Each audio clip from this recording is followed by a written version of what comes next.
Hello and welcome back to Thea's Tips. I'm Thea. Today we're going to be working with the platforms that I have built for several of the houses. The reason why we give platforms to some of the houses is to vary the level in the diorama. It adds interest and a little bit of variety to the look of the village. However, you can't just stick them on a piece of styrofoam and hope it looks good. We'd like to make these platforms as realistic as we can, and therefore we take the styrofoam and we do some processes to them. In the next few clips you will see how we make the styrofoam look like rock faces and more of a natural type of platform that they can sit on. So now I'm getting ready to finish off these platforms. The houses will sit at different levels on these platforms, and it adds interest to the diorama. I have 3 here, one of a double one and 2 singles. I will be making 1 or 2 more, but I will just use these to show you how it's done to make these look more realistic and less stark. I have my supplies ready: glass of water, water-soluble paints. These are acrylic paints, and these particular ones are by Apple Barrel. But there's any number of acrylic paints that you can buy in craft stores and Walmart and Hobby Lobby and so on. Any brand will do. A variety of brushes. And I have some tools here: the X-Acto knife or a box cutter, my carving knife, and a sharp kitchen knife. Now, do be warned, if you use sharp kitchen knife on styrofoam, you will need to sharpen them because it really makes them dull. And I have some tacks, which I don't need right now, but I also have my glue gun called Mastercraft. I really like this glue gun. I've had a number of glue guns over the years, but this one's by far the best. So the first thing I'm going to do is I'm going to actually, and I've already done this, trim the edges off the corners here, because sharp corners, there are no straight lines in nature, and we want this to look like a nature scene. The other thing is, when you're working with styrofoam, like I said before, do make sure you have your vacuum cleaner handy, because if you don't,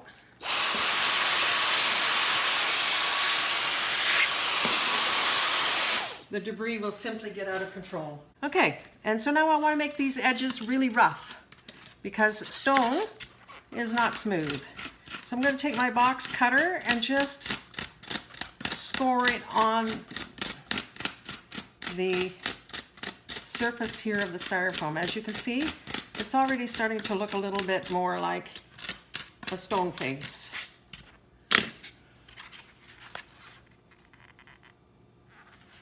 Alternately, I can use my carving tool. And this carving tool, the wire gets hot. It's plugged in, the wire gets hot, but it's only get hot when you push this button up. So you have to hold on to it with this little grip here, and then have this hot. And the other thing is, when you're using this tool and cutting styrofoam, you need to be in a well-ventilated area, because it does emit a toxin. So while I'm doing this, I do tend to have my mask on, although I don't have it on at the moment because I'm talking, but I will put the mask on when I start carving.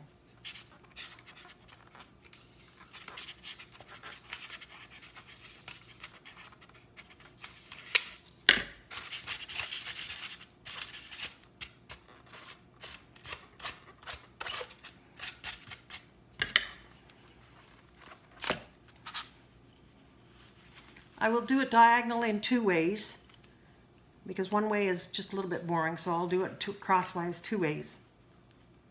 While I put my mask back on.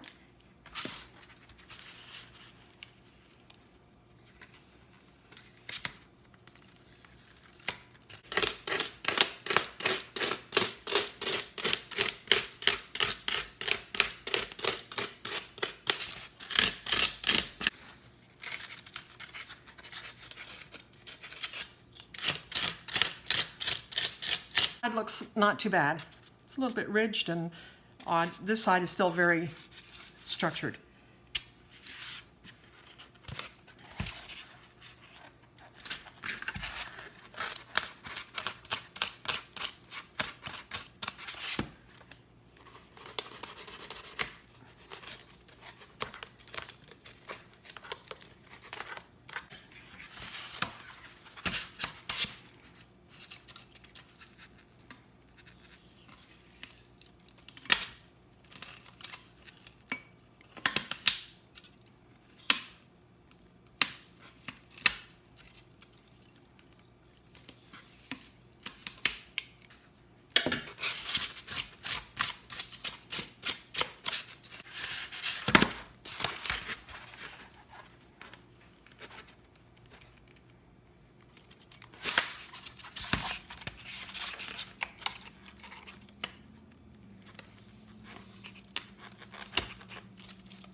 I like that.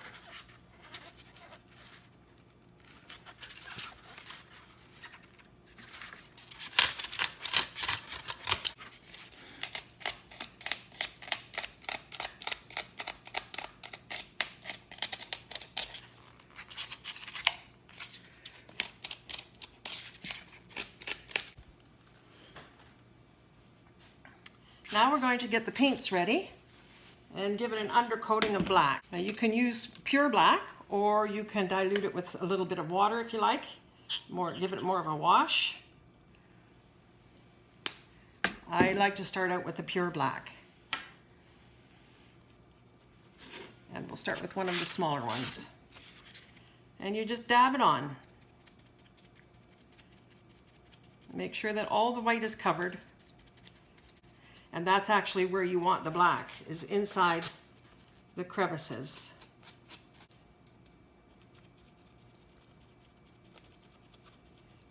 It looks pretty black, but it will look better once I've got a lighter coat on top.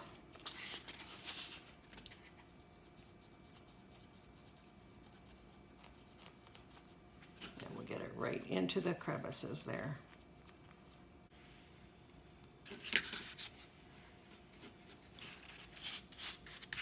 Yes, that works a little bit better.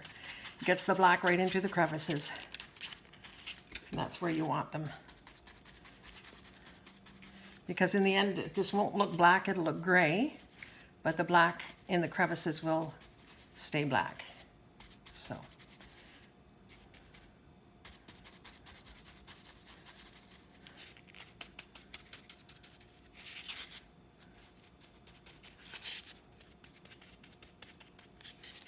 Okay, we'll let that completely dry and perhaps touch it up a little bit once it's dry. I have to get my smaller paintbrush out to do in here, because the last time I did that I got the paint all over the cobblestone paper, and that's no good. It is only paper. You can wipe it, but you have to wipe it very carefully or you will actually destroy the paper if you use water. So it's probably a good idea to get a smaller paintbrush.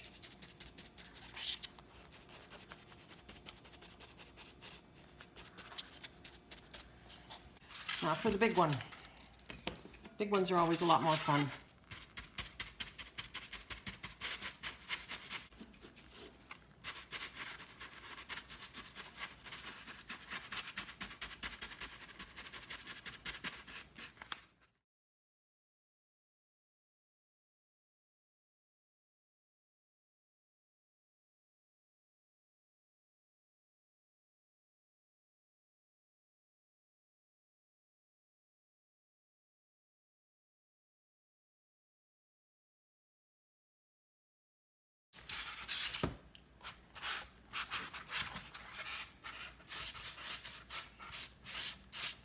Now, if you look at it like that, it actually looks quite good. But you have to have it actually, this is the reverse. What you want is the black in the deep spots. Because when you paint an overlay, then the deep spots stay black. And that's what makes it look like true rock. This looks like a dirty snow.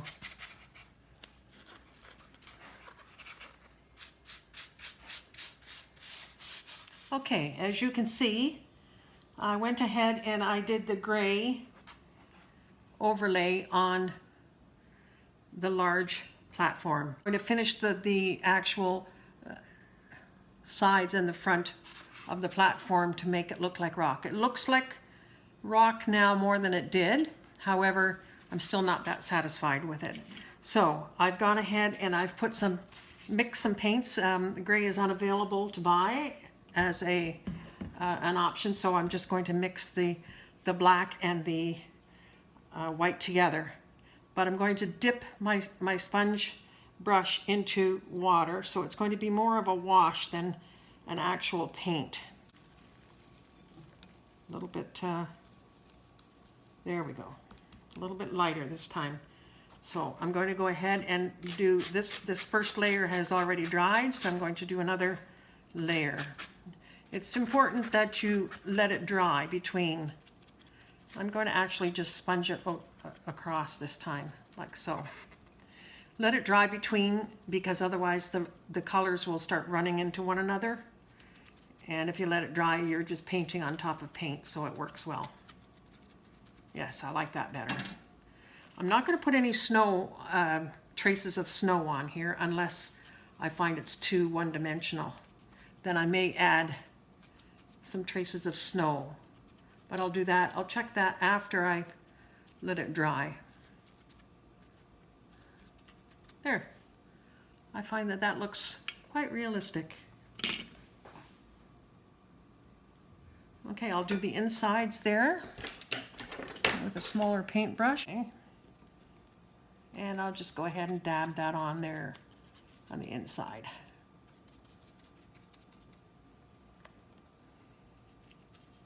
I don't want to use a sponge for that because I'm going to make a mess with the sponge as well, so I'm just using a small paintbrush. So, quite happy with that. Let's do the smaller platform.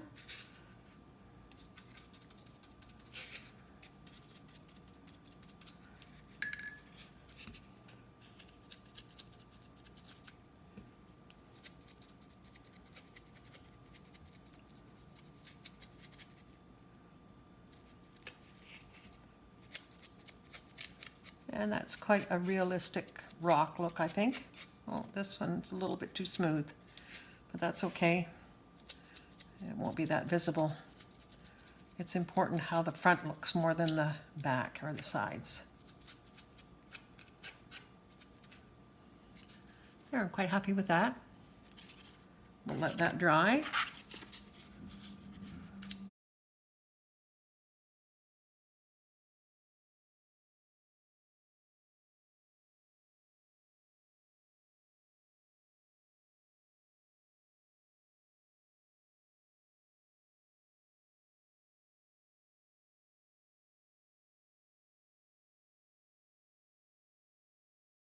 And that looks good as well. Now after it dries, I'll decide whether or not I want to put touches of snow on it. Typically snow doesn't stick to rock faces that much, but just a dab here and there might add a little bit of interest to it. So that's it for today. We've had some fun with the painting and the sculpting of the styrofoam, making platforms for the little buildings. I will be making several more, but I won't be filming those. And these are platforms that I can save from year to year. I don't have to make them every year.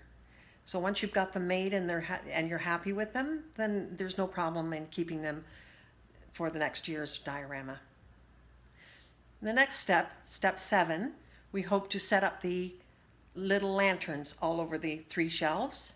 These lanterns are probably about that large, and they come with 2 wires from each lantern in and out. So it's a lot of wiring to hide on your diorama. I typically connect the lanterns to the electricity source rather than using a battery source, so that I don't have to go and look for the battery packs every time I want to light the lanterns. There are converters available to put into the lanterns and add them to your electrical current. But we will see all of that in step 7, so stay tuned. Don't forget to like us, and don't forget to subscribe to Thea's Tips and hit the notification bell so that you will know the next time a new video is up. Goodbye. See you next time.